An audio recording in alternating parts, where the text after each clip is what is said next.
La procession débute tôt le matin. Très vite, Paris est cerné par une armée de véhicules qui empruntent le périphérique. Le trafic est extrêmement dense. Le moindre incident peut créer un énorme bouchon. Pour éviter cela, une brigade spéciale de police est chargée de surveiller la route 24 heures sur 24. De service ce matin, John et Marine. De quoi? Ils sont juste en dessous là. Nécessitant 48, vous allez vous rendre en intérieur Italie, on aura un AVP. Ah, ça y est, c'est parti. La matinée commence plutôt mal. Un accident corporel. Enfin, là ils annoncent un AVP, un accident de voie publique, donc je sais pas si c'est corporel ou matériel. Un accident vient de se produire quelques kilomètres plus loin. Il faut agir vite. À chaque minute qui passe, il provoque un embouteillage de plus en plus important. Bon, là, il y a déjà 2 voies. Ah ouais. Les secours sont déjà sur place, mais pas question de déplacer les voitures, tant que les policiers n'ont pas éclairci les circonstances de l'accident. Cette voiture blanche vient de percuter violemment une Twingo noire. C'est un accident corporel à circulation impliquant 2 véhicules légers. On a un blessé, c'est la conductrice de la Renault Twingo et un indemne, le conducteur de la Citroën C4. Les policiers recueillent le témoignage de la victime, légèrement blessée. Enfin, je sais pas, moi j'ai eu un énorme choc à l'arrière, j'ai fait une crise de nerfs sur le moment, j'étais Ouais. tellement... Vous avez des nausées, c'est ça? Elles s'en sortent bien, ouais. Par rapport aux dégâts qu'on voit sur les véhicules. Ils interrogent également l'autre conducteur, qui reconnaît vite ses torts. Tout d'un Et là coup, il s'est endormi, Le blanc? plus de son, plus d'image. Ouais. Et la voiture noire, il l'avait en Il sait pas. Il sait pas, il a pris le virage. Ok, bah c'est très bien, personne ne sait rien. Depuis plusieurs minutes, 2 voies sur 4 sont bloquées, provoquant un bouchon de plusieurs kilomètres. L'enquête est terminée, le dépanneur vient d'arriver. Il faut vite libérer la chaussée pour éviter un autre accident. Tu auras les 2 véhicules à recharger. Ça va toi, bien? Tu auras les 2 véhicules à charger? Mais malheureusement, Marine et John ont eu beau faire, ce qu'ils craignaient vient d'arriver. Bonjour monsieur. Il y a un accident à 150 mètres de l'eau, je pense qu'ils vont venir aux mains. Et en plein milieu, là, il y a un accident. Sur là? Ici à 150 mètres de l'eau, je pense qu'ils vont venir aux mains. Est-ce qu'il faut regarder au niveau de la caméra apparemment John sur, fait appel à des renforts. 50 mètres de Pour l'instant, lui, arrière. doit accélérer la manœuvre. Le moindre débris doit disparaître. Tu as un coup de balai après? Ouais, Tu passes un coup de balai, t'as des débris? Ouais. Il aura fallu 30 minutes pour rendre entièrement la route aux voitures. John et Marine réalisent chaque jour une quinzaine d'interventions de ce genre. Et ce n'est qu'une infime partie de ce qui se joue à chaque moment sur cette route unique qu'est le périphérique.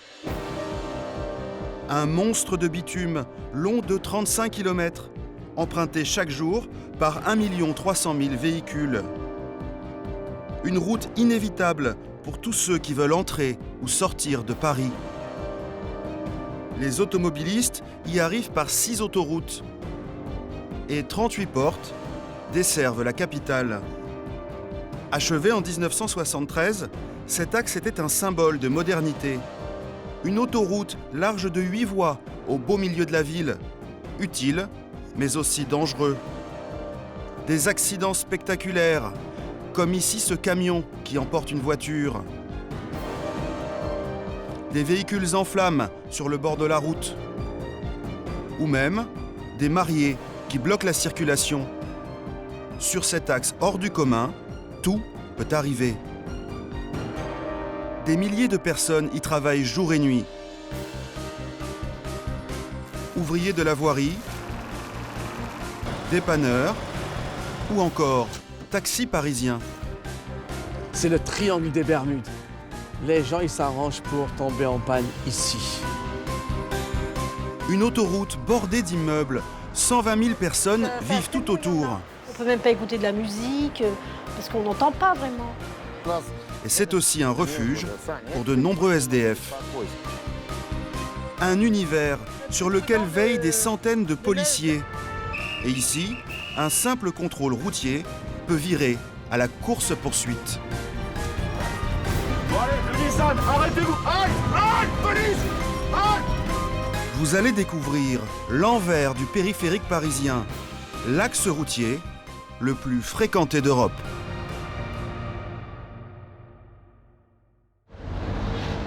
Le périphérique, c'est d'abord ça. Une circulation dense qui vire souvent au bouchon. Il est embouteillé 8 heures par jour, particulièrement le matin quand les gens vont au travail. Les camions, les fourgons, les voitures et les motos se croisent et on avance au pas. Il est 8h30, Houssine conduit un taxi. Comme tous les professionnels du volant, il connaît par cœur les pièges du périph'. Après son café du matin, il prend sa première cliente.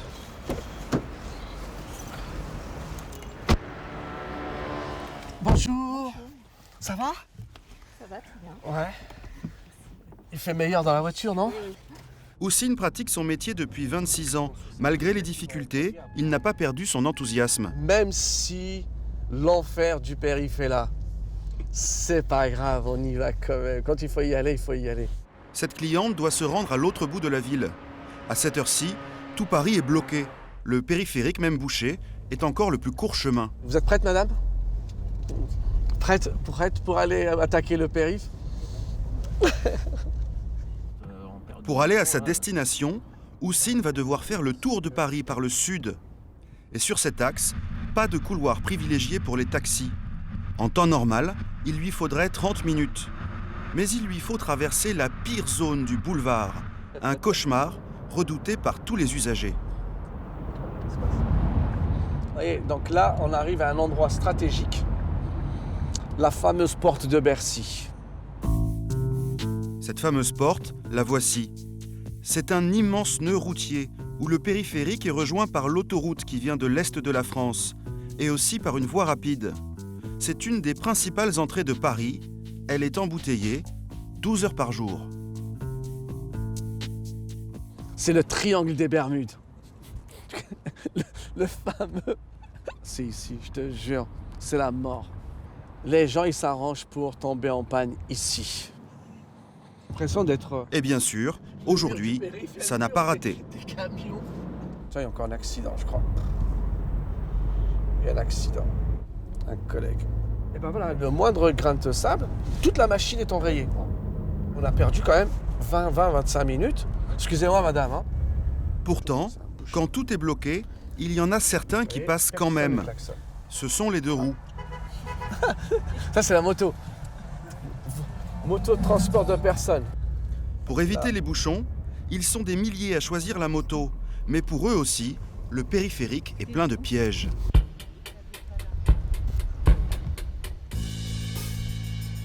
Le deux roues, c'est l'option qu'a choisie Dylan. Tous les matins, il enfourche sa moto pour aller travailler.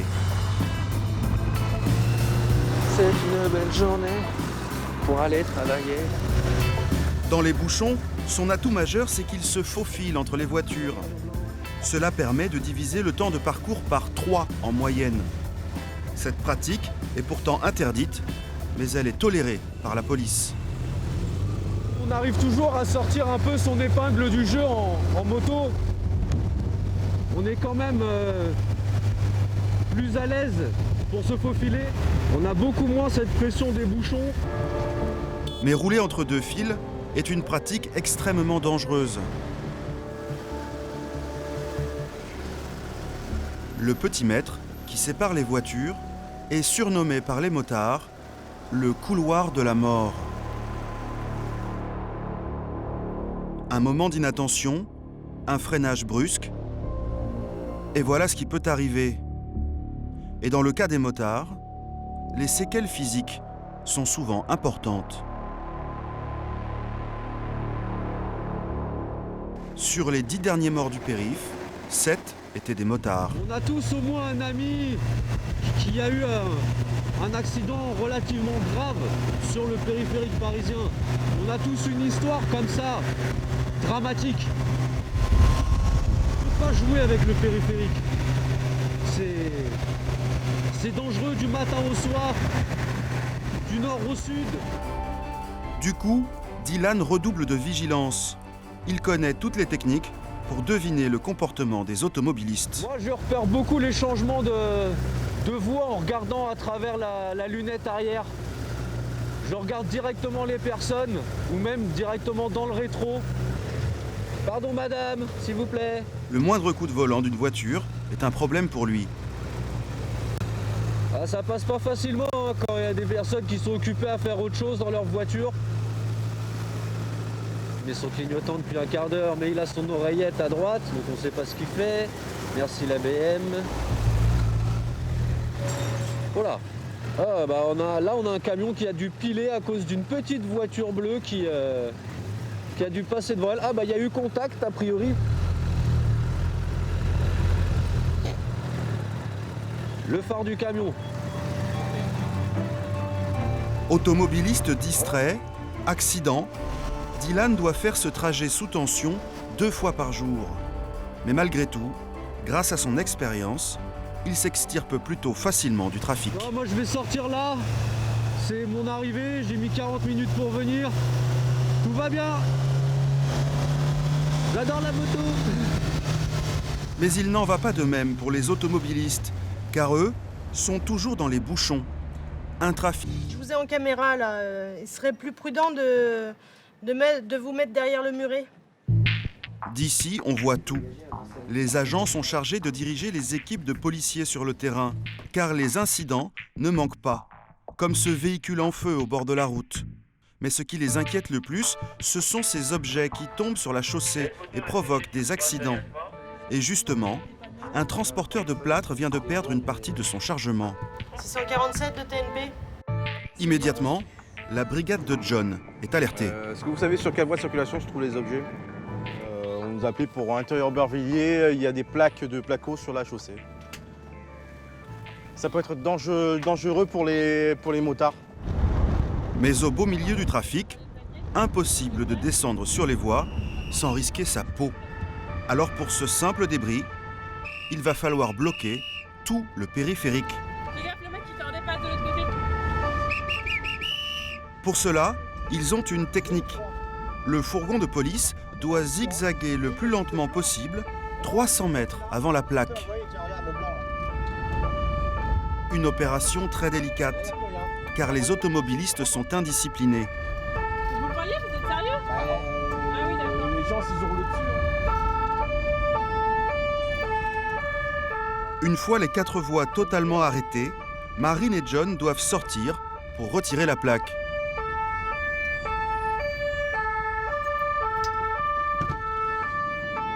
En moins de 15 minutes, le tour est joué. Et ce travail paye, car contrairement aux idées reçues, le périphérique est la route la plus sûre de Paris. L'an dernier, la brigade n'a eu à déplorer que 4 accidents mortels. C'est 10 fois moins que dans le reste de la capitale. Il est environ 9h30. À l'ouest de Paris, Houssine arrive enfin à destination. Il aura mis 1 heure, 30 minutes de plus que prévu. Et cela va coûter un peu d'argent à sa cliente. Là, on a de la chance quand même. Hein. On a une cliente que tous les taxis de France et de Navarre rêveraient d'en avoir. Hein. N'est-ce pas? Au final, cette course va coûter près du double du prix habituel. Car un taxi qui roule à moins de 30 km/h change de tarif. Il passe en tarif horaire. Et ce n'est pas la même chose. Donc si on est bloqué dans un embouteillage pendant 1 heure, c'est 35 € de l'heure. D'accord? Alors que, bien sûr que le client il n'est pas content. Alors que si on roulait, normalement, c'est 1,21 € le kilomètre. Autrement dit, si le périphérique avait été fluide, la cliente aurait payé 20,50 €. Mais cette fois, elle déboursera 35 €. Le grand rush matinal est passé. Houssine a déposé sa cliente. Ah là là, si ça pouvait être comme ça. Un petit coin de paradis. Regarde, je rentre sur le périph', ça roule. Regarde, ça roule. Même ma voiture, elle est en train de faire la fête. Regardez, marqué, porte de Bercy, 5 minutes, 5 minutes. C'est pas beau ça? Ce matin, on était là, c'était marqué 45 minutes. Houssine est heureux. Il peut enfin accélérer. Dans la journée, la route est plus calme. C'est plus tard, lors de la patrouille du soir, que la brigade a de nouveau beaucoup de travail. Cette fois-ci, les agents doivent faire régner la discipline. Tu l'as vu? Quoi? Un Il y a pied. un piéton. Oh! Ça va pas là? Cela peut paraître incroyable, mais les policiers sont habitués à ce genre de scène. Sur cette autoroute en pleine ville, il n'est pas rare que des piétons traversent les 8 voies, au péril de leur vie. Il va faire les courses, et il va traverser, il va repartir. C'est très très dangereux. Les traverses, nous on était à 80 km/h. Vous imaginez bien que si un véhicule ne le voit pas, s'il se fait percuter, autant dire que ça risque de faire de gros dégâts. Mais l'infraction la plus courante pour ces policiers, ce sont les téléphones portables au volant. Wow! C'est vite. Ça va monsieur, on vous dérange pas du tout? Non mais vous voyez pas que c'est la police à côté là? Vous êtes toujours au téléphone et vous vous rapprochez pas du tout. Vous avez pas vu? C'est le fléau des bouchons du soir. Sérieux hein? Pour lutter contre l'ennui, les automobilistes s'occupent avec leur smartphone. C'est dangereux, car cela provoque de nombreux accrochages. Par contre, la Clio blanche, elle est au téléphone portable. Là. Cette fois-ci, les policiers décident de sévir. Pris en flagrant délit, ce monsieur va devoir passer à la caisse. Tu l'as pas pris? Qu'est-ce que vous lui avez demandé là? Je lui ai demandé de sortir cette pente afin de le contrôler parce qu'il utilisait le téléphone. Normalement, pour cette infraction, c'est 3 points et 90 € d'amende. Oui, mais vous étiez en train de téléphoner, monsieur. Non, mais peu importe. Que vous l'ayez 2 minutes en main ou 5 minutes, si vous êtes au téléphone portable. Le permis de conduire également et l'attestation d'assurance. Mais Marine, jeune brigadière, Tu fais quoi? préfère jouer la carte de la prévention. D'accord, ça marche. Donc là, la personne, elle a reconnu l'infraction du téléphone portable. Donc je vais être indulgente et je vais lui faire une utilisation d'appareil électronique. Donc là, ce sera uniquement une contravention à 22 €. L'infraction peut paraître anodine, mais sur le périph', le téléphone au volant est la cause de plus d'un accident sur 10. La carte grise de votre permis de conduire. Bonne journée, monsieur. Au revoir. Ici, tout s'est bien passé. Mais parfois, il arrive que de simples petits contrôles tournent au rodéo. Cette nuit, François, un autre membre de la brigade, a pris la relève. JF 7191. T'es en train de s'endormir au volant? Je l'ai pas regardé. Mais regarde. Il traque également les petites infractions. Il a repéré le conducteur d'une camionnette qui tient son portable à l'oreille. Ce dernier tente de ralentir pour tromper les policiers, mais François n'est pas dupe. Il s'adresse à lui par haut-parleur. N'ayez pas peur d'avancer, on va vous attendre de toute façon. Portez-vous à ma hauteur. Il comprend quand même un peu. Le conducteur semble obtempéré. Bonsoir monsieur, on sort à la prochaine pour un contrôle, vous passez devant s'il vous plaît. Mais rien ne va se passer comme les policiers l'imaginaient.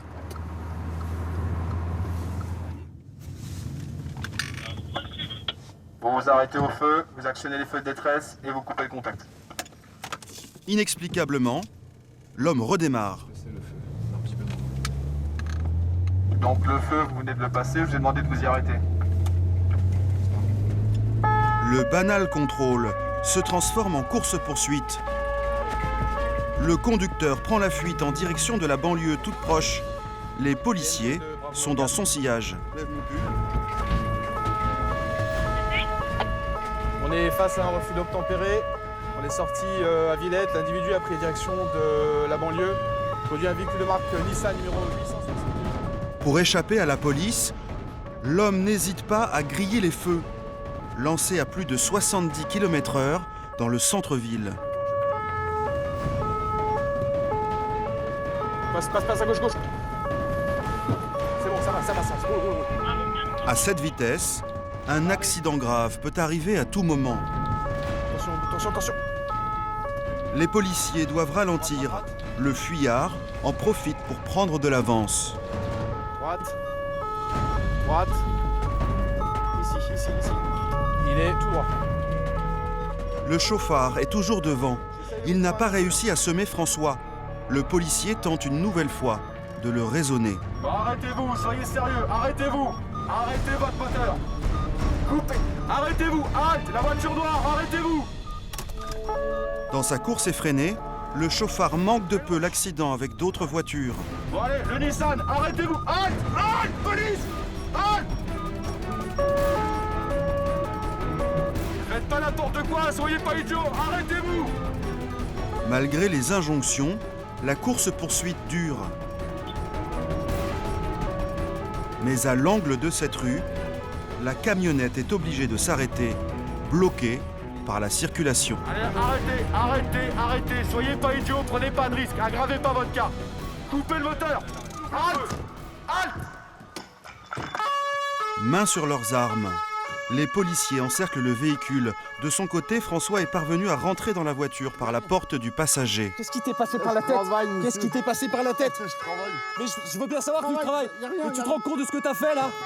Allez, descends-le, menotte-le, mets-le plus vite. Descends. Descends, obéis. Ça suffit tes conneries. L'homme est menotté. Âgé d'une cinquantaine d'années, il n'a pas vraiment l'air d'un voyou.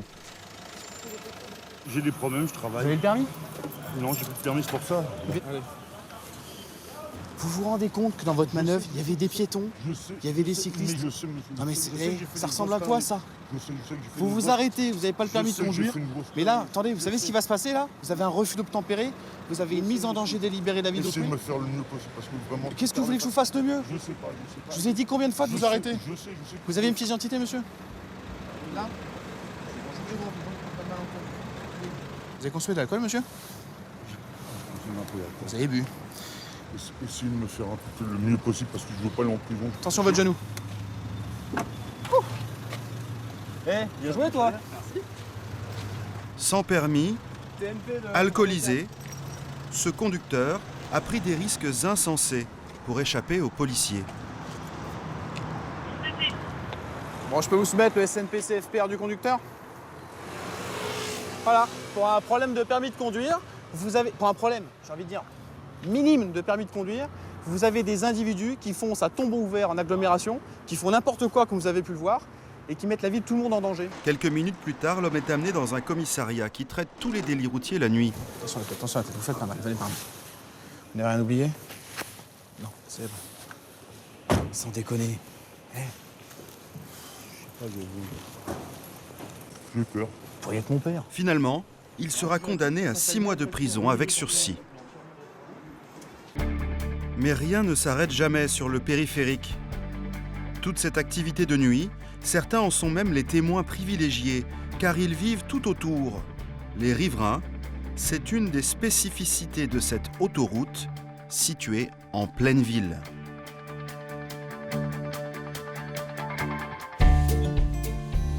Avant sa construction, en lieu et place de son tracé, il y avait la zone. C'était une vaste friche, le vestige des dernières fortifications de Paris. Dès le début du XXe siècle, les immigrés, les marginaux de la capitale s'y sont installés, formant un gigantesque bidonville. On les appelait les zonards. Mais en 1956, ils sont délogés. Il faut faire place nette. Le gouvernement a décidé d'entreprendre ce qui sera le plus gros chantier de l'époque, le périphérique. Nous sommes alors au cœur des 30 Glorieuses. C'est l'ère de l'automobile triomphante. Et 17 ans plus tard, en 1973, les bétonnières bouclent la boucle. C'est Léon Zitrone à l'époque qui l'annonce. Dans quelques jours, faire le tour de Paris en voiture sans rencontrer un seul feu rouge, ce ne sera plus un rêve. En effet, la construction du dernier tronçon du périphérique vient de s'achever. Mais personne n'avait pensé que tout autour, on allait construire des immeubles. Aujourd'hui, 120 000 personnes vivent au bord de la boucle, 80% dans des logements sociaux. Parmi eux, Rosa et Jamel. Pour ces riverains, le périphérique reste un étrange spectacle. C'est esthétique. Surtout quand on regarde de loin, je trouve, là-bas. Comme une rivière, en fait. Tellement il y en a. Ça vous arrive souvent de vous mettre à la fenêtre comme ça? Jamais.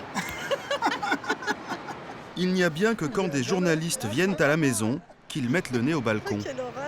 Car sur leurs fenêtres, chaque jour, 250 000 véhicules défilent. Depuis 30 ans, ils vivent à 20 mètres des voitures. 30 ans d'un vacarme incessant. Et ça roule tout le temps. Comme vous voyez, c'est pas supportable. Au bout d'un moment, on est fatigué de hausser la voix pour se faire entendre. On est obligé de refermer. C'est pas. Puis on n'entend rien, quoi. On veut allumer, on veut regarder un film, on veut regarder la télé, on peut même pas écouter de la musique parce qu'on n'entend pas vraiment. On n'entend plus ce bruit de fond là que ce qu'on voudrait entendre. L'exposition au bruit peut générer des insomnies, l'hypertension, la nervosité. Mais une menace plus grave encore plane sur eux. Un mal presque invisible. Regardez, c'est noir épais, comme du gras en fait, comme de l'huile. C'est vraiment dégoûtant, quoi. Tous les jours, Rosa ramasse cette crasse sur ses fenêtres. Ce sont des gaz d'échappement. Benzène, particules fines, des poussières cancérogènes. Alors depuis le 10 janvier, la mairie a limité la vitesse à 70 km/h au lieu de 80. Une mesure censée réduire la pollution de 5%. Mais ce sera probablement insuffisant. Malgré tous ces inconvénients, Rosa et Jamel ne se plaignent pas. Ils ont des revenus modestes et dans cet HLM, le loyer n'est que de 500 € par mois. Habiter Paris, c'est un luxe. Ouais. Je dirais que c'est un luxe. On est bien lotis. Oui, je pense. Quand même. Ouais. Donc il y a un choix à faire. Hein. Le bruit, Paris. Mais le long du périphérique, il y a d'autres riverains qui vivent, eux, dans des conditions beaucoup plus précaires. Pour beaucoup, ils sont invisibles. Les sans-abri s'installent dans tous les recoins de la ceinture parisienne. Ils seraient plus d'1 millier. Dans cet espace sauvage, fait de bruit et de béton, ils ont trouvé un refuge. L'un d'eux s'est créé un campement à l'ouest de la capitale, tout près des quartiers chics de Paris, avec une vue imprenable sur le trafic. Il est 9 h. Vladimir prépare le petit déjeuner.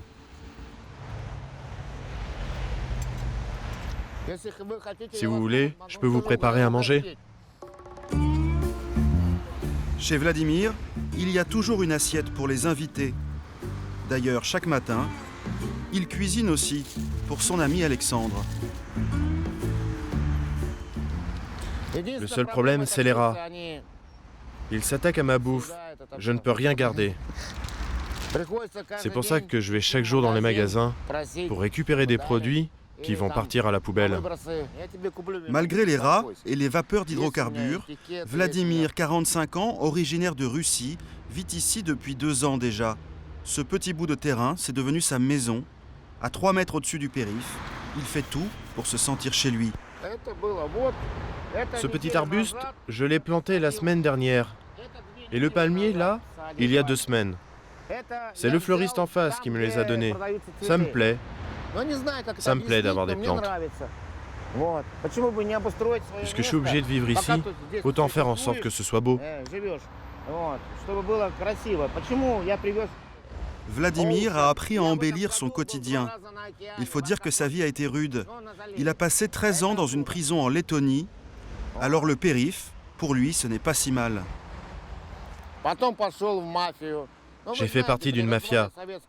C'était à la chute de l'URSS. Je voulais du fric, autant que les ministres. Les ministres volaient. Tout le monde volait à l'époque. J'ai manié le couteau. J'ai manié le flingue. Vous savez, la drogue en Russie, c'était beaucoup d'argent. J'ai pris 13 ans de tôle après un règlement de compte. En fait, j'ai tué un dealer.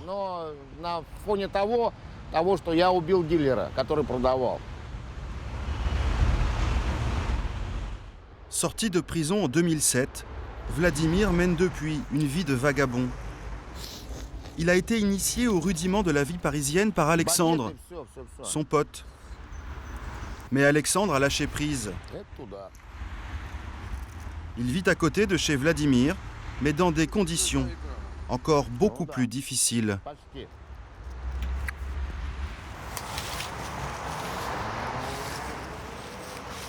C'est son endroit à lui. Alexandre, dort dans cette bouche d'aération crasseuse. C'est là qu'il dort. Des matelas miteux, pas de réchaud pour cuisiner. La seule chose qui permet à Alexandre de tenir, c'est l'aide de Vladimir. Tous les gens sont différents. On a tous une éducation différente. Chacun choisit sa vie. La plupart du temps, les deux amis font la manche à 2 pas de leurs habitations. Ils ne quittent plus jamais les rives du périphérique.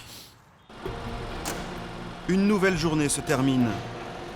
La plupart des Parisiens rentrent du travail. Cédric, lui, commence le sien. Il est dépanneur et à 19h, il prend son service. Là, on n'a pas le choix. Mais bon, ça a l'air de rouler une fois qu'on sera dessus, donc je pense que ça va aller assez vite. À peine est-il arrivé qu'une première intervention s'offre à lui. Un véhicule est en panne, en pleine voie. Alors la technique, on se met devant, c'est ça? Toujours. Toujours devant? C'est plus pratique, et puis si on se met derrière, en fait, le truc, c'est que on va descendre voir le conducteur, on va lui demander ce qui se passe. Et puis si je me mets derrière, je vais devoir rebloquer une voie pour repasser devant, alors que là je me mets devant tout de suite. À chaque intervention, il lui faut descendre au cœur du trafic. Ah, elle s'est bloquée carrément, je sais pas pourquoi. Vous n'avez pas de gilet? Pardon? Vous n'avez pas de gilet de sécurité? Ah, je viens de l'acheter. Mettez-le, mettez-le. Si vous n'avez pas monté dans mon camion, je me charge de la voiture. Le conducteur a commis l'imprudence de sortir de sa voiture. Sur le bitume, l'espérance de vie d'un piéton ne dépasse pas 20 minutes. Laissez monsieur, c'est pas grave, montez dans mon camion tout de suite. Cédric connaît les risques. Il doit d'abord mettre le conducteur en sécurité, puis débarrasser la voie au plus vite.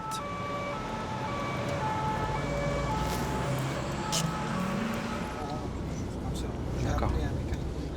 Et là, il y a une personne qui vient vous récupérer à la première sortie, c'est ça? Oui, oui. D'accord. Pour ne pas perdre de temps, Cédric dépose le véhicule au parking le plus proche. Et il repart aussitôt. Presque immédiatement, il est appelé sur une autre intervention. Pays Pantin, accès Pantin, vous avez une Citroën en panne. Bien reçu. Ah, voilà, c'est parti, encore une autre. C'est bien quand ça s'enchaîne comme ça. Retour sur le périph'. L'objectif de tout dépanneur est d'intervenir en moins de 20 minutes. On va essayer de se frayer un petit chemin. Ça va être difficile. Ici, il n'y a pas de bande d'arrêt d'urgence. Pour entrer dans les délais, il faut forcer le passage. Là, c'est un accident. Une moto à terre. Comme il s'agit d'un accident, Cédric n'a pas le droit d'embarquer la moto. Attention, monsieur, je vais... Tant que la police n'a pas fait de constat. Je peux pas charger tant que la police n'est pas là. Là encore, le temps passé sur la chaussée va augmenter les risques pour Cédric. Et la situation va empirer. Ça coule en dessous. Car voyant le dépanneur, un autre automobiliste s'arrête et demande lui aussi de l'aide. Qu'est-ce qui se passe, monsieur? J'ai une fuite dans le liquide de frein. Ouais, c'est ça. Pendant que Cédric tente d'identifier la panne sous le capot, il ne voit pas le danger qui arrive de derrière. Ah, sinon, je vais vous charger, hein, si vous pouvez pas.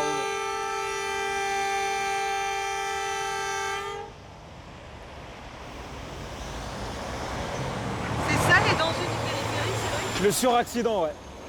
Les gens, quand il y a un accident, les gens, ils regardent plus ce qu'il y a à côté que devant eux. Donc ce qui fait que, comme là, le poids lourd a failli en refaire un deuxième. Cédric reste de marbre. Pourtant, l'automobiliste et lui-même auraient bien pu se faire percuter. Pour être dépanneur sur cette voie si particulière, il faut être un peu tête brûlée. Pourquoi vous avez choisi de bosser sur le périph'? C'est... Je sais pas, c'est... l'adrénaline peut-être. Être dans le feu de l'action, on va dire. Ouais, c'est Quelques minutes plus tard, la police arrive enfin et Cédric peut débarrasser la moto. Mais très vite, nouvelle intervention. Cette fois-ci, l'automobiliste a eu le bon réflexe. Il s'est réfugié dans sa voiture après avoir signalé sa présence.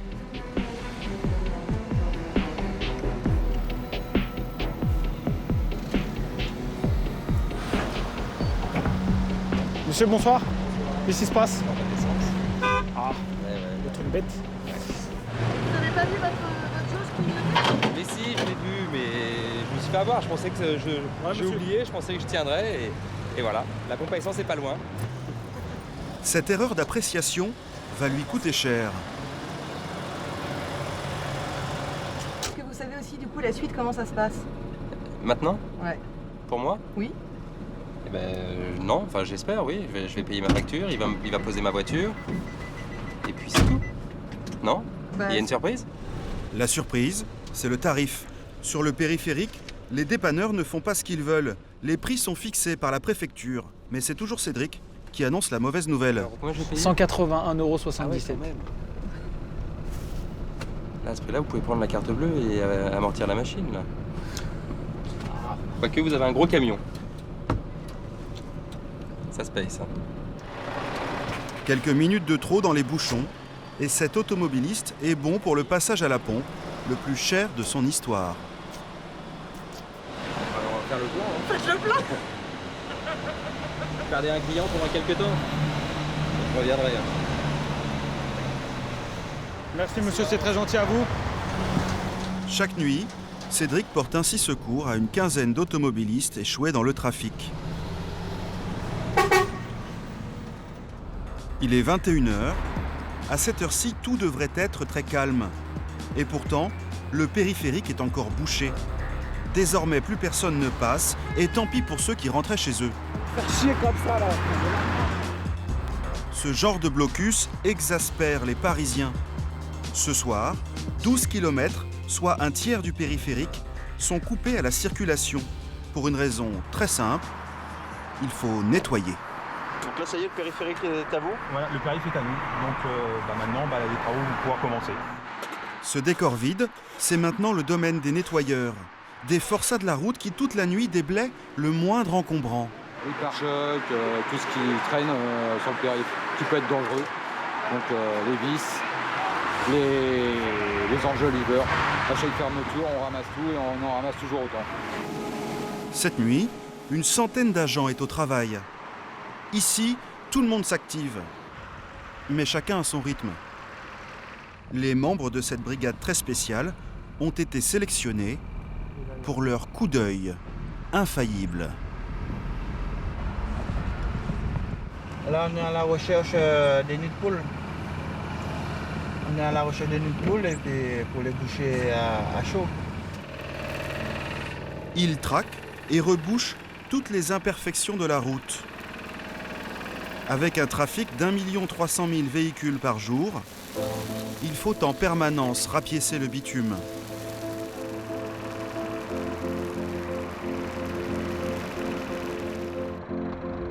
Les ouvriers doivent également s'occuper des bretelles de sortie désertes. Certains usagers les utilisent comme des décharges à ciel ouvert. René, le responsable, en est ulcéré. Là, ce que vous trouvez, c'est des sacs de ciment, des plaques de ciment, des bouts de verre. Dans le froid et sous la pluie, il faut déblayer, le plus souvent à la main. Un travail ingrat mais indispensable. Aucun automobiliste ne connaît ces hommes, il n'y a que René pour saluer leur travail. Ça, c'est des bons mecs. Ils sont tous comme ça. La nuit, ils sont tous en train de bosser, il n'y a pas de problème. Et ce que je peux dire aussi, c'est une chose, c'est quand je partirai en retraite, parce que comme tout le monde, le périphérique, je ne le regretterai pas, mais ces mecs-là, je le regretterai. Leur labeur va se poursuivre toute la nuit. Et grâce à eux, demain matin, des centaines de milliers d'automobilistes feront à nouveau tourner le grand manège du périphérique.